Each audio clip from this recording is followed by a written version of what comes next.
Peneliti mikrobiologi klinik meminta pemerintah dan akademisi untuk mempelajari lebih lanjut varian Mu COVID-19.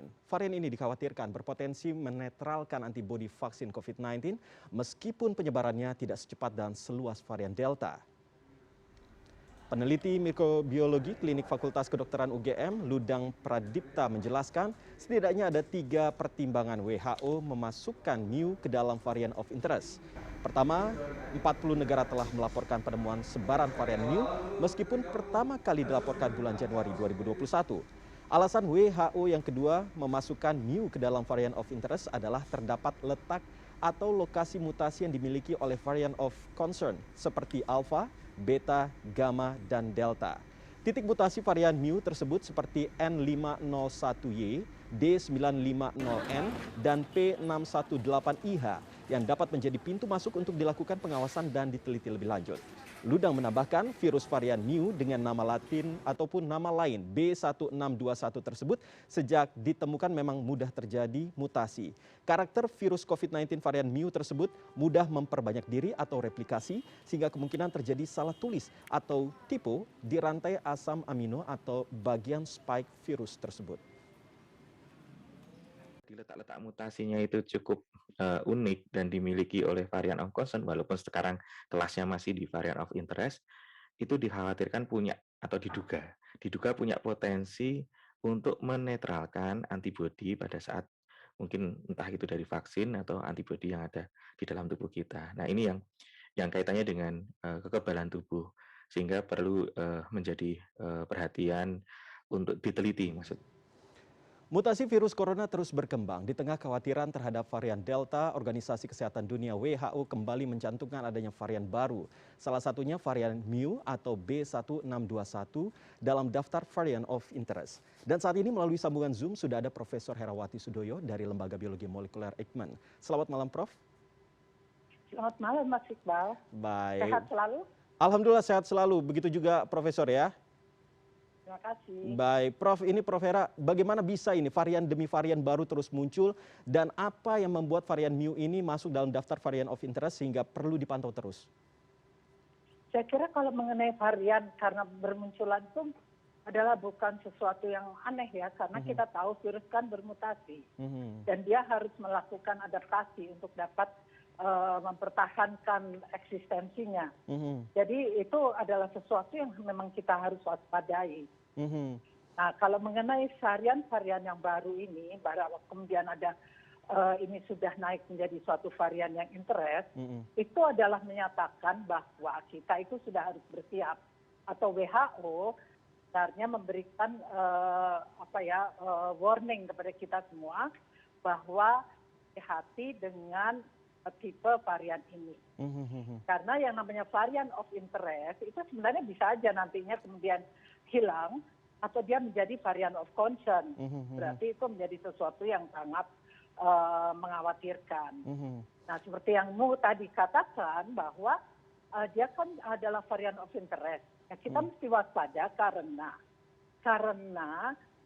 varian tersebut berisi mutasi-mutasi yang sudah ada di varian Delta, varian Alpha, dan Beta. Nah, kita tahu bahwa mutasi-mutasi itu menyebabkan berbagai macam perubahan dari sifat maupun perubahan karakter. Yang salah satu diantaranya adalah misalnya lolos dari antibodi netralisasi.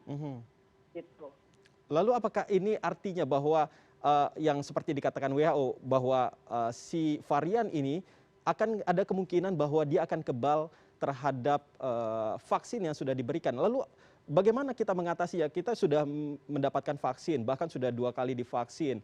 Apakah ini artinya bahwa kita harus membutuhkan vaksin lagi atau vaksin booster, atau justru kita harus menggunakan vaksin yang memiliki efikasi yang lebih tinggi, lebih baik begitu? Ya. Saya kira kalau mengenai urusannya dengan vaksin, bagaimana vaksin akan berpengaruh terhadap yang tersebut, pengetahuan kita mengenai ini masih sedikit. Vaksin itu masih baru diberikan. Data-data yang paling banyak kita peroleh itu hanya baru dari 2 vaksin. Jadi sebenarnya kita belum bisa berkata banyak, apalagi dengan varian baru, gitu. Nah, bagaimana kita mengatasinya atau bagaimana mengenai hal itu, tentu sama saja sebenarnya dengan varian yang terdahulu. Karena kita tahu bahwa varian interest ini ya sebenarnya mirip Delta juga, gitu. Jadi kita tetap harus waspadalah. Nah, berbicara soal tadi kita sudah berbicara cukup panjang terkait dengan adanya varian of interest, lalu varian of concern. Sebenarnya mungkin Profesor bisa menjelaskan perbedaannya sendiri seperti apa? Apakah ini terkait dengan apa namanya ya bukti ilmiah yang bisa didapatkan atau justru dari ciri-ciri tertentu, Prof? Ya, semuanya yang dibuat oleh WHO itu semuanya adalah domainnya, semuanya berdasarkan bukti ilmiah. Jadi varian of concern yang harus kita khawatirkan itu adalah kalau misalnya varian tersebut menyebabkan peningkatan penyebaran. Terus perubahan yang memburuk dari sudut epidemiologi.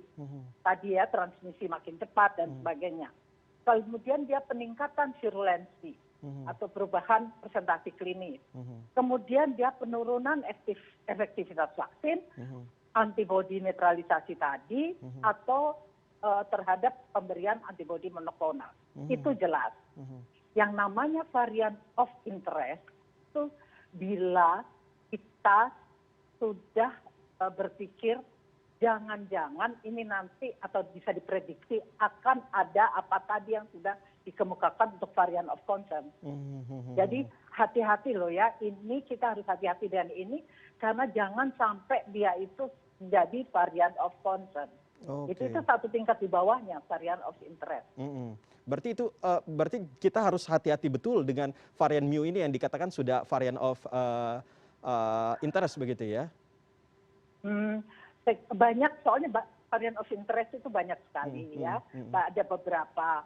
Sekarang yang perlu kita tidak perlu panik itu kalau mau dikemukakan ya. Kita tahu bahwa ini adalah bagian seperti varian-varian yang memang varian of concern. Tetapi semua penanganannya itu sama. Gitu. Apakah dia mu, apakah dia alpha, atau kemudian kita sudah berpengalaman dengan delta. Jadi tetap saja bagaimana caranya supaya penyebaran itu tidak terjadi. Mu-nya itu jangan sampai masuk ke Indonesia gitu. Tentunya kita harapkan tidak masuk ke Indonesia, tetapi kita tetap harus waspada. Kalau menurut laporan ataupun pengamatan yang dilakukan Eijkman sendiri, sebenarnya apakah sudah bisa diketahui ciri-ciri dari varian mu ini? Apakah sama seperti dengan varian-varian lainnya atau justru ada pembeda dengan varian lainnya? Nah, masalahnya adalah bahwa pada tanggal 30 Oktober itu data-data Indonesia itu dari 5.741 data genom virus itu tidak ada varian of interest tadi keduanya. Nah, kita harap bahwa tidak ada tidak atau akan menyebar di Indonesia, gitu ya. Nah, tentunya dari pengalaman tersebut, yang kita harus lakukan adalah bahwa kita tetap harus melakukan molecular screening. Jadi makin memperbanyak karena dengan mengetahui apa yang beredar di Indonesia, kita akan makin waspada. Gitu. Kita akan berhati-hati dan kita akan bersiap tentunya menunggu apa yang akan terjadi. Jadi tidak kemudian lalai kembali. Mengenai gejala-gejala semuanya sebenarnya hampir sama dan semuanya itu sangat bervariasi. Jadi tidak ada yang khas sebenarnya sampai saat ini dilaporkan. Tapi intinya tetap harus diperlukan adanya tindakan preventif begitu Prof, untuk bisa mengatasi adanya varian baru yang masuk ke Indonesia nantinya. Saya kira kuncinya adalah tetap bagaimana kita melakukan dan tracing. Jadi saya kira itu kuncinya sebenarnya. Dan bagaimana supaya dapat melakukan molecular screening tadi di tempat-tempat di mana ada kemungkinan bahwa individu-individu yang suspek dari tempat-tempat yang negara-negara yang sudah ada tersebut bisa kita tes.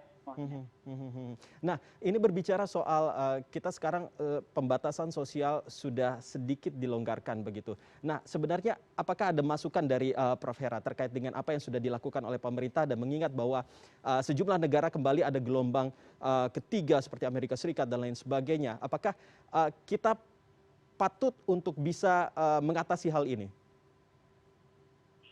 Saya kira setiap negara itu mempunyai alasan sendiri.